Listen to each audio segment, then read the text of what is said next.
Merci de suivre cette vidéo, je suis heureux que vous me retrouvez encore pour un nouveau système de tir. Alors, je vous le cache pas, c'est un petit système de tir et qui est fortement sympathique, mais qui ressemble à Cobra. Bah oui, mais ultra simple à utiliser. Alors, Init i18, c'est le premier système de tir que vous pouvez utiliser sur votre téléphone. Alors, vous allez me dire sur votre téléphone, mais pourtant on nous dit que sur les pas de tir, les téléphones ne sont pas conseillés honnêtement. Bah là, j'ai envie de vous dire que vous n'avez pas besoin de Wi-Fi et ni de 4G ni de 5G, ce que vous voulez. Un système Bluetooth suffira simplement pour utiliser cette application et ce système-là. Pour les distances, je vous en parlerai ça d'un tout petit peu plus tard dans cette vidéo. Alors, dans cette boîte, nous allons trouver déjà plusieurs choses. Le manuel en anglais, bien sûr, ça c'est le petit défaut. Vous trouverez aussi un petit stickers, des renseignements au niveau de votre système, que ça soit pour la garantie ou l'utilisation de la machine. Ils ont même mis un truc qui est super intéressant, c'est pour rejoindre la communauté de Init, que vous venez de voir. Ici, cette petite étiquette qui est un peu embêtant à prendre, voilà. Vous avez aussi comment armer et utiliser votre matériel, parce que en fait, c'est une pince qu'il faut utiliser. Et vous avez comment utiliser l'application. Hormis que c'est tout en anglais, et ben moi je vais le faire en français. Et vous avez les mots de remerciement de Init ici aussi. Voilà, maintenant que nous avons vu à peu près toutes ces petites choses-là, on va ouvrir ce paquet. Qu'est-ce qu'il y a au-dessous? Alors, vous avez un joli boîtier avec plusieurs composants. Déjà la première, le système, si vous n'avez pas de batterie à lithium, vous pouvez mettre une pile 9 volts. Si vous arrive un petit problème, vous pouvez le raccorder directement à l'arrière. Vous avez aussi le chargeur que vous pouvez intégrer directement dans votre boîtier, qui lui est directement en USB. Voilà, un joli magnifique petit chargeur. Et vous avez aussi l'antenne qui vient se mettre dans le coin gauche en haut pour capter mieux le Bluetooth. Alors vous allez me dire, mais le Bluetooth, ça va apparaître à 10-15 mètres grand maximum et ça va planter. Non, je vous ai dit que j'en parlerai tout à l'heure. Et la protection pour éviter qu'il y ait de la poussière qui rentre dans le système de visserie et dans l'antenne de la boîte. Alors vous avez vu que vous avez 18 lignes dessus, mais vous pouvez rajouter un petit boîtier dessus, ou vous pouvez rajouter 4 branchements ou 5 en plus sur la même ligne, donc je peux vous garantir que ça commence à faire dessus. Sur ce boîtier-là, on peut dire quoi? Déjà il est petit, compact et très facilement maniable. L'utilisation est très simple, vous avez plusieurs couleurs. Vous avez donc la couleur rouge, vous avez la couleur jaune, vous avez la couleur bleu clair, bleu ciel, c'est azur même on va dire. Vous avez aussi le bleu tout court, vous avez le mauve, si on peut dire ça, et le rouge. Donc sur la partie supérieure de la boîte, en hauteur, voilà au-dessus de l'écran, vous retrouverez ce magnifique petit bouton qui va vous permettre d'allumer le boîtier, qui est situé juste ici. Alors, pour information, et ça je vous en reparlerai tout à l'heure pour l'assignation des boîtes sur votre téléphone, vous avez le code justement qui est situé derrière la batterie. Ce code-là, c'est un code sécurité qui vous permettra d'assigner directement ce boîtier à votre téléphone.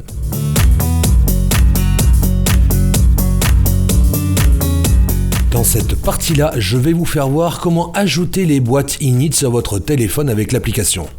Vous pouvez ajouter jusqu'à 6 modules Init avec la même application et pourrez même mettre au maximum 18 lignes par module, ce qui fait 108 lignes au total pour un feu d'artifice.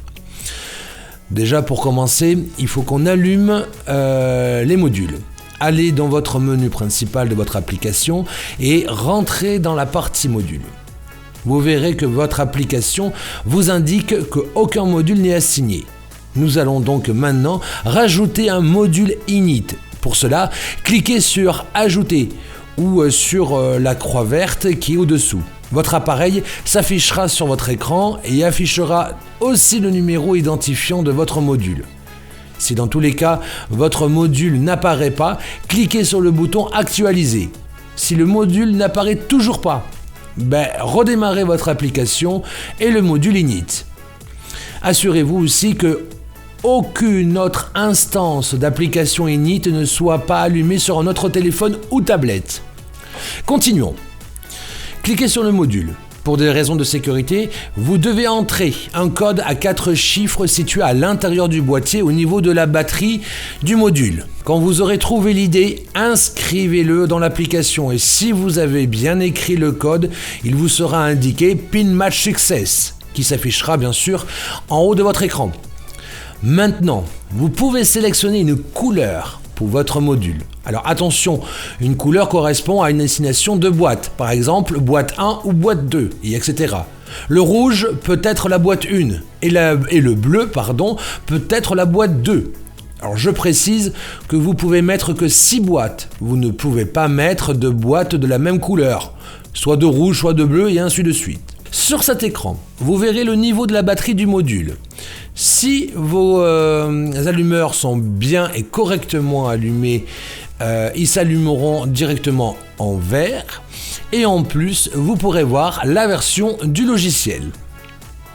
Si votre module doit être à jour, un bouton s'affichera automatiquement. Alors, pour ajouter un module supplémentaire, cliquez sur le bouton plus en bas de l'application et répétez la manipulation effectuée avant. Si vous avez plusieurs modules jumelés, vous pouvez appuyer sur l'icône colorée à droite de votre téléphone ou balayer votre écran vers le haut ou vers le bas pour basculer d'un module à l'autre. Vous pouvez cliquer sur l'icône modifier en haut à gauche de votre module pour le dissocier ou le déconnecter et même changer de couleur du boîtier. Vous avez aussi la croix en haut à droite pour retirer le module. Une fois les opérations faites, plus aucune manipulation est à faire. Vos modules vont rester en mémoire dans l'application, même si les modules sont déconnectés.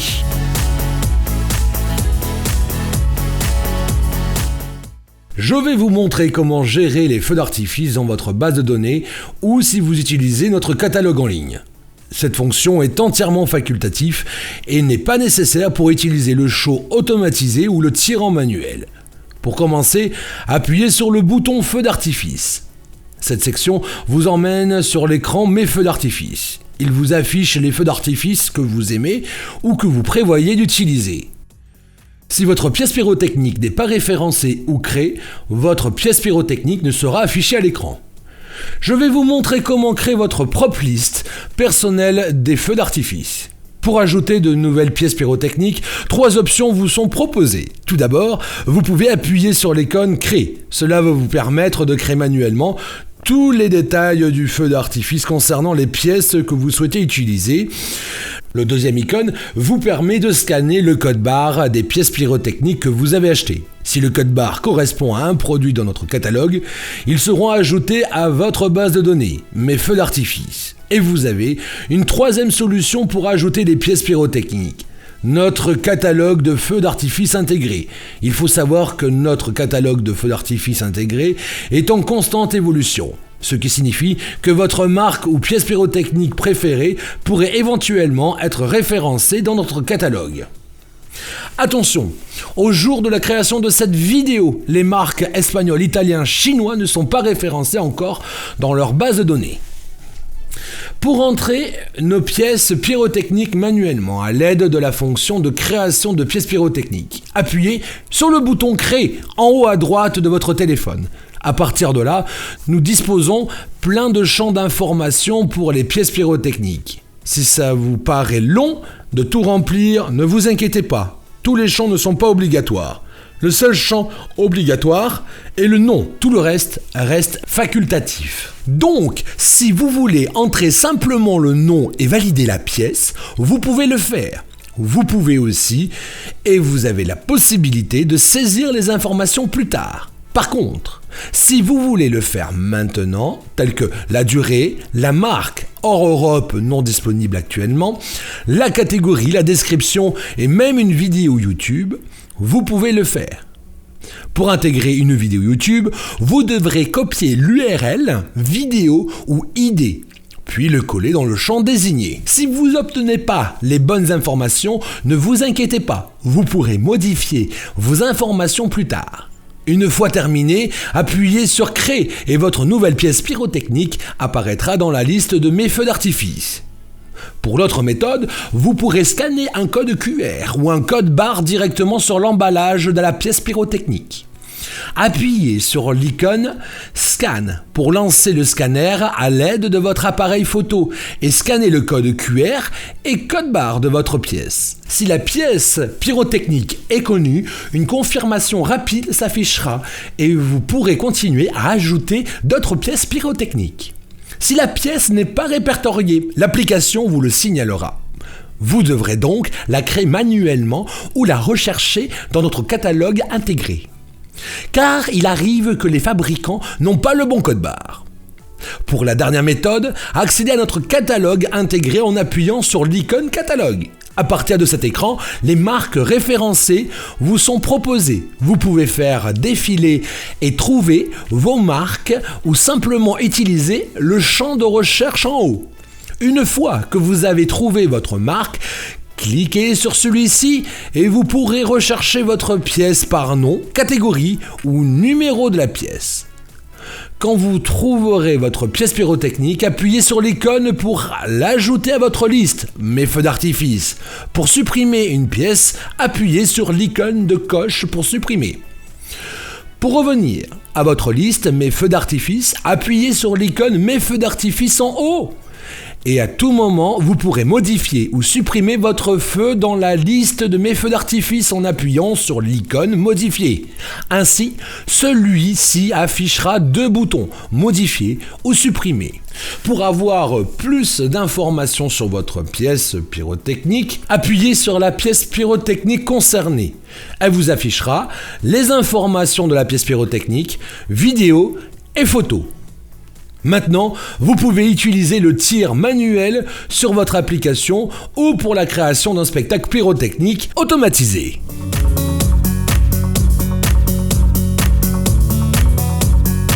Pour utiliser votre allumeur à pince, nous vous déconseillons fortement d'insérer votre mèche sur les côtés.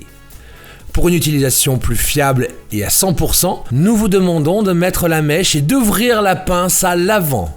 Celui-ci évitera bien sûr d'abîmer la résistance électrique qui est à l'intérieur de cette pince.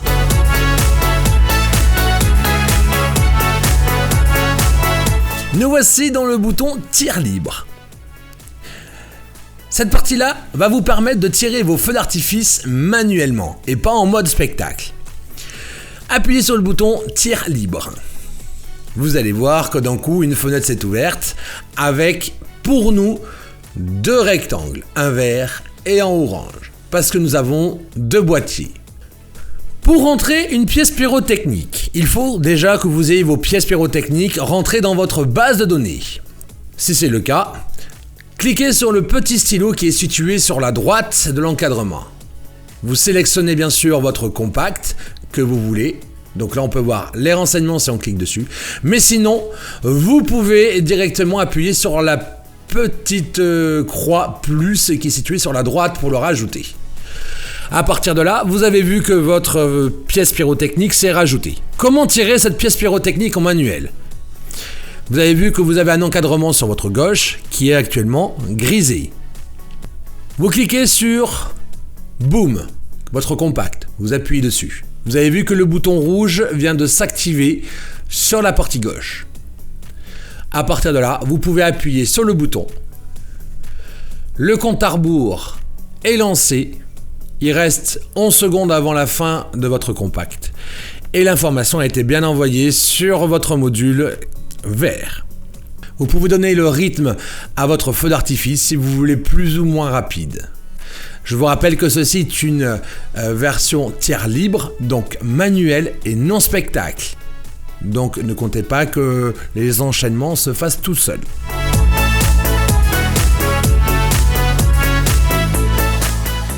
Nous voici cette fois-ci dans le logiciel de programmation de feu automatique de Init. Alors vous allez me dire, mais ça vous rappelle quelque chose ? Oui, c'est le design parfait du logiciel de programmation Cobra, parce que Cobra a racheté Init, et ce qui fait que sur le coup, le design se ressemble assez facilement. Bref, nous ne sommes pas là de parler pour Cobra, mais pour parler du logiciel Init. Alors, qu'est-ce qu'on va pouvoir faire ? Déjà, on va pouvoir entrer notre base de données, par exemple, des pièces pyrotechniques que vous voyez sur votre droite.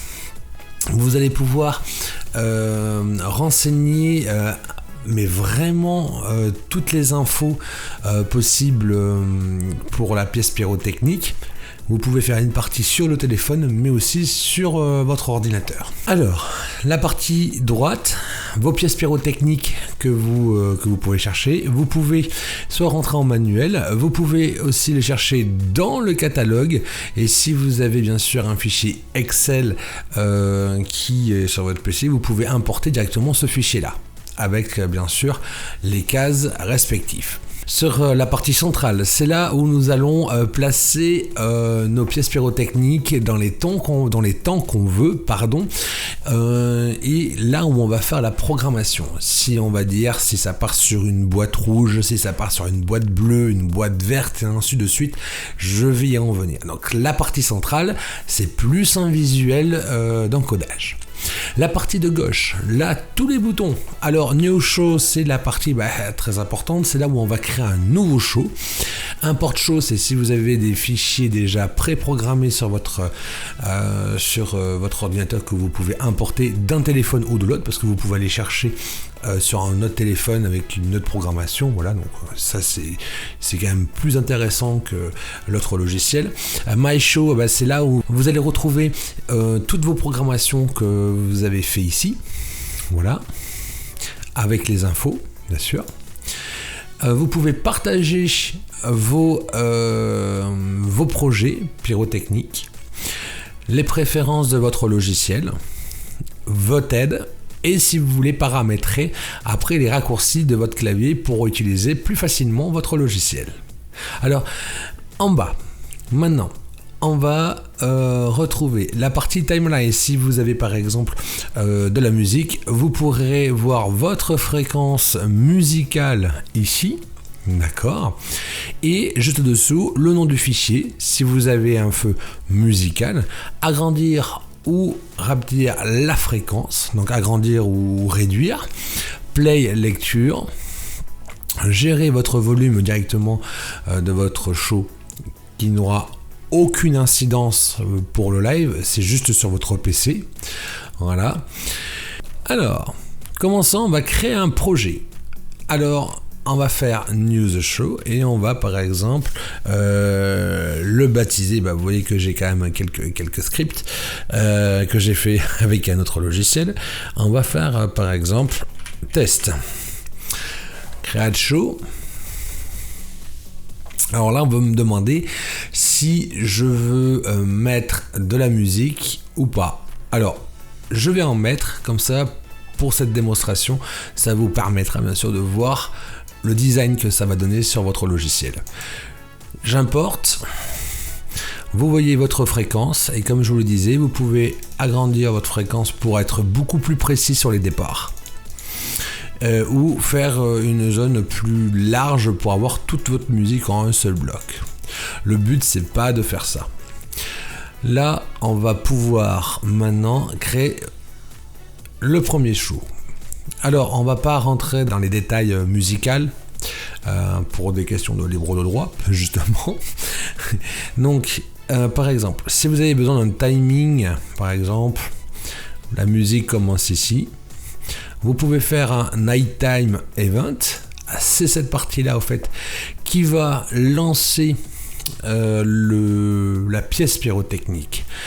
Alors, pour ça, il faut sélectionner, en cliquant bien sur 1, sélectionner par exemple la pièce pyrotechnique où vous voulez les bombes ou les fontaines. Là, j'ai pas mis de fontaine, mais je vais prendre par exemple ça. Insert into event row. Et là, vous pouvez voir que le Albion est bien affiché sur la timeline. Durée 40 secondes. Et l'initiaire Prefire, je ne l'ai pas mis parce que j'ai pas voulu vous casser la tête, mais vous pouvez le rajouter un peu plus tard. Couleur. c'est les boîtes au fait que vous allez pouvoir sélectionner. Si c'est une boîte rouge, une boîte jaune, une boîte verte, et ainsi de suite. On va faire une rouge classique. Q1. On sait que la boîte rouge de la ligne 1 partira à même pas une seconde. Vous pouvez constater aussi que si j'arrive à revenir en arrière, si je vais agrandir,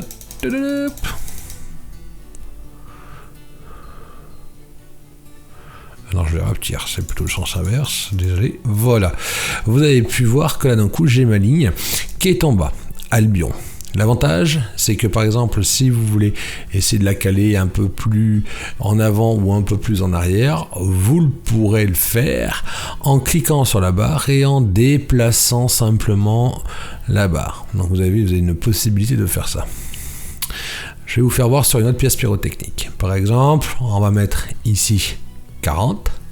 Je vais faire un Add Timed Event. Toujours la boîte rouge, elle est mise en Q2, donc en ligne 2. Je sélectionne bien ma ligne et je vais prendre par exemple un gel. Je suis à 35 secondes supplémentaires.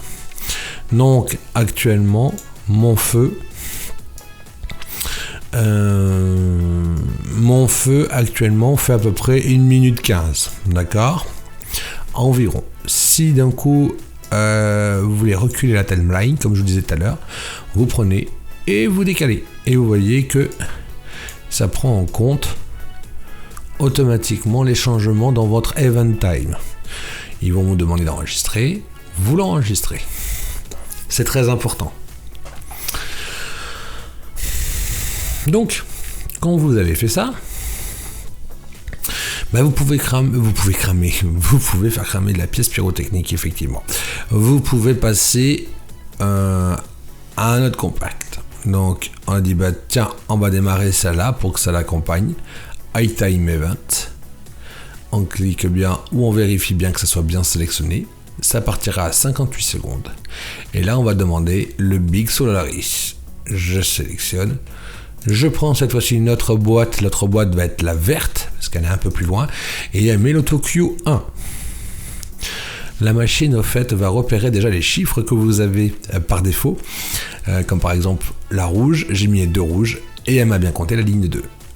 Par contre, j'ai mis sur la 3e ligne une boîte verte. Elle m'a bien détecté qu'il n'y avait pas d'autre vert. Donc ça sera la ligne 1. Automatiquement. Après, rien ne vous empêche de la changer. Ça peut être la 3. Vous voyez ce que je veux dire? Donc dans tous les cas, on revient sur la 1. Ok. Donc maintenant que vous avez fait ça, vous pouvez retrouver dans My Show, si vous voulez, votre test ici, la référence que vous avez fait, et un numéro de code que vous pouvez directement importer sur votre téléphone. Donc soit vous pouvez l'ouvrir, le partager, le dupliquer,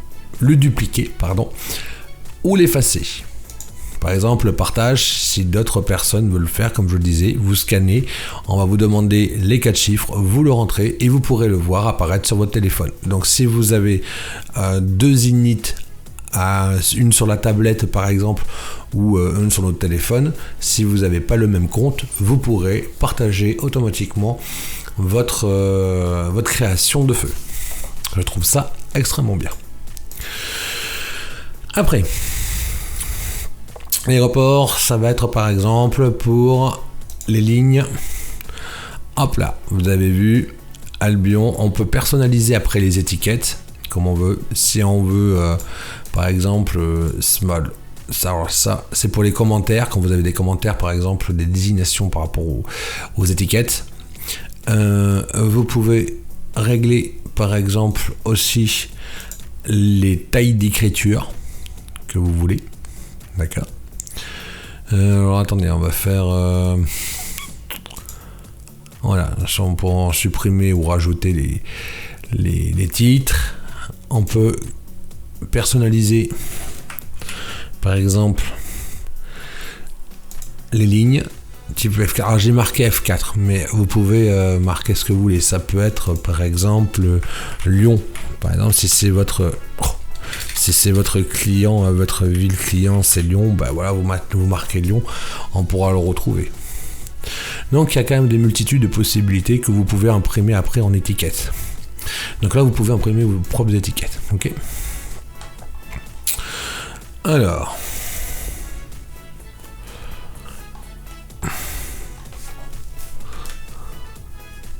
C'est génial pour sortir par contre. Ah non, c'est pas ça. Merci. C'est bien sympa. Ah oui, parce que c'est ouvert comme ça. Voilà. Les modules, donc c'est les petits boîtiers que vous avez, que vous pouvez avoir aussi. Les modules rouges, le nombre de lignes, le module vert, le nombre de lignes. Et les compacts ou bombes que vous avez dessus. C'est plus facile pour faire les répartitions de travail. Donc après les produits, les listes du produit que vous avez, si vous avez besoin de cocher directement sur place. Share, show, c'est ce qu'on avait vu tout à l'heure aussi pour le truc. Pour le partage par exemple des productions que vous faites. Alors par exemple, vous pouvez aussi voir dans les catalogues, si un jour les catalogues vont se mettre à jour, vous pourrez chercher les pyros que d'autres artificiers rentreront automatiquement dans la base de données un peu plus tard. Bon, voilà, honnêtement, là, il n'y a pas grand-chose à faire. Vous pouvez même quitter le logiciel, il n'y a pas de souci, et vous le retrouverez automatiquement. Donc, dès que vous allez ouvrir, en fait, votre application, vous allez déjà dans Spectacle. Spectacle, la machine, en fait, va vous dire de rafraîchir où il y a un show qui est détecté. Dès qu'il vous propose ça, vous faites oui, et vous retrouverez automatiquement votre show sur l'application. Voilà. On va repasser sur l'application un peu pour voir maintenant comment ça se passe, savoir ce qu'on peut gérer, comment on peut gérer le show que nous avons créé informatiquement pour le retrouver et le mettre en service sur son téléphone.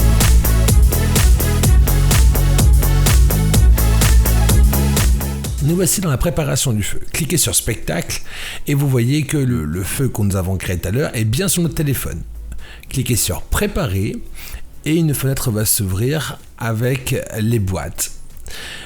Pour que ça soit clair, les boîtes, au fait, si les lignes sont bonnes, elles seront vertes. Si vous avez rajouté des pièces pyrotechniques hors script, elles apparaîtront en jaune. Et si par contre c'est absent parce que c'est compris dans le script mais elles n'y sont pas, elles apparaîtront en rouge. Vous pouvez sélectionner bien sûr les boîtes avec l'angle sur les côtés, vous cliquez dessus et vous pourrez voyager de boîte en boîte.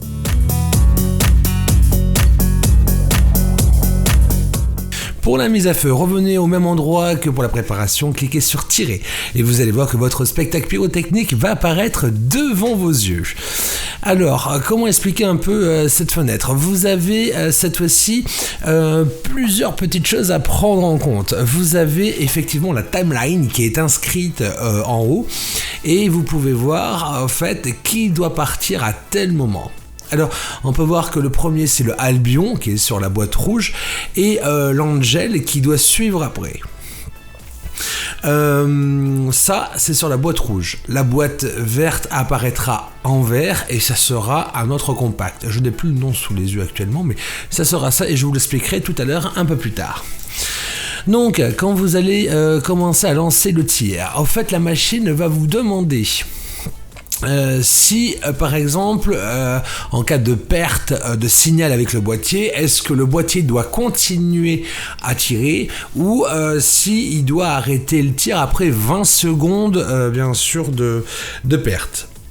Alors quel est le mieux ? Honnêtement si c'est qu'une perte de signal, c'est pas grave, mais s'il y a un problème sur le pas de tir, je pense que la meilleure solution c'est quand même qu'on ait le contrôle et que les boîtiers s'arrêtent. Parce que s'il arrive un problème à ce moment-là, vous n'aurez aucun contrôle et là, ça pourrait bien sûr vous tomber sur la tête. Donc, la meilleure solution, vous restez dans l'axe et dans la zone de couverture de vos boîtiers.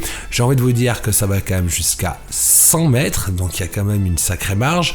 Vous, en tant qu'artificier, vous êtes à moins de 100 mètres de vos boîtiers, donc honnêtement, vous pouvez continuer le tir s'il y a un souci. Non, vous pouvez arrêter le tir après 20 secondes s'il y a vraiment une perte. Comme ça vous fait un contrôle des boîtiers à 100%. À partir de là, la machine va vous proposer de sélectionner deux choix et de valider avec tirer. Ça, c'est une information qui est très intéressante. Alors, en anglais, mais je vais vous faire une traduction très rapide au fait de ce système. En fait, il vous demande de mettre votre téléphone directement en mode au fait non appel. Il faut que vous désactivez vos appels. Pourquoi ? Les données mobiles, pour éviter justement qu'on vous appelle. Parce qu'en fait, le seul problème, c'est que si par exemple vous avez de l'audio dans votre téléphone et que vous faites un spectacle pyrotechnique, ben, vous allez entendre la sonnerie du téléphone dans les haut-parleurs. Donc pour éviter ce problème-là, il conseille fortement de désactiver les appels et de garder que le Bluetooth d'activer. Voilà, donc sur les délais de 20 secondes, nous avons actuellement la machine qui nous demande de rester dans la zone de portée, donc jusqu'à environ 100 mètres. Sur ces 20 secondes, il va configurer et programmer pour que les boîtes soient synchronisées. Ça veut dire que, vu ce qu'il y a sur le vidéo, les deux modules sont actuellement activés, ils sont bons, ils sont dans la zone de couverture et le feu peut commencer maintenant, mise à feu maintenant. La timeline commence à partir, il a lancé le premier compact, il est encore dans les à peu près 40 secondes dans les 40 secondes à peu près de votre compact, il avance.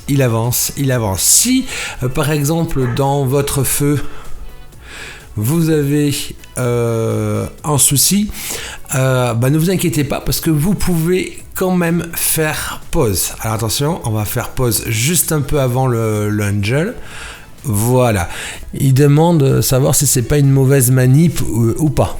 Voilà. Parce que certains feux peuvent être partis entre temps et pour éviter justement ce problème là il confirme bien. Donc le feu est bien sur pause, les boîtiers sont sur pause comme on peut le voir dans la fenêtre en bas à gauche et nous allons relancer le spectacle. Même manip, il va recontacter les deux boîtiers, les resynchroniser et dans 9 secondes le feu d'artifice va pouvoir recommencer. À partir de là, dès que le feu est recommencé, hop là, la timeline reprend où elle en était, elle enchaîne sur le deuxième compact. Donc là, comme je le disais, soit vous pouvez l'avoir en version liste, ou soit vous pouvez l'avoir en version timeline, comme là. Et comme je vous l'expliquais tout à l'heure, vous avez vu le Bing Bang qui était dans la boîte verte, lui est en timeline verte pour savoir quelle boîte doit partir exactement. Merci d'avoir regardé cette vidéo, merci Pyroshop qui m'a envoyé du matériel pour faire justement ces tests là. Merci beaucoup et on se retrouve la prochaine fois sur la chaîne et merci à Pyroshop et Init d'avoir créé ce système là.